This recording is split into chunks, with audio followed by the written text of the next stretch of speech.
U ovom zadatku uvođenjem novih nepoznatih treba rešiti sistem jednačina. Kako prepoznajemo takve zadatke? Možemo uočiti da u obe jednačine imamo iste imenioce.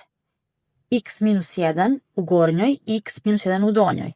Takođe, y minus 4 u gornjoj i y minus 4 u donjoj. Dakle, ti imenioci bit će naša smena.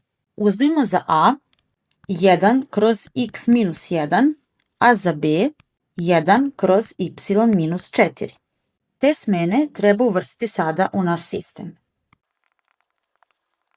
Dobili smo sada sistem od dve linearne jednačine koje znamo da rešimo. Metodom suprotnih koeficijenata možemo eliminisati b. Drugu jednačinu množimo brojem 3, pa dobijamo. Možemo prepisati drugu jednačinu, a možemo i prvu, svejedno je.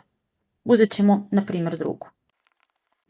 Iz prve jednačine dobijamo 14 kroz 14, odnosno broj 1, pa drugu prepisujemo.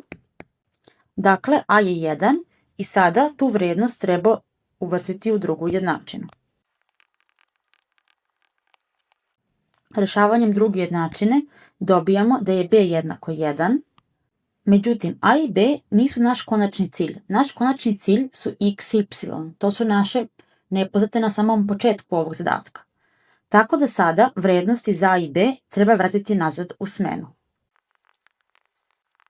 Kako je ovo najlakše rešiti? Da bi neki razlomak bio jednak broju 1, njegov brojilac i imenilac moraju biti jednaki. Dakle, možemo izjednačiti brojilac sa imeniocem, odnosno da je 1 jednako x minus 1.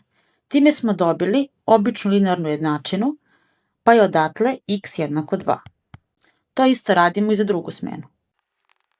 1 bit će jednako sa y minus 4, pa je odatle y jednako 5. Dakle, konačna rešenja našeg sistema bit će 2 i 5.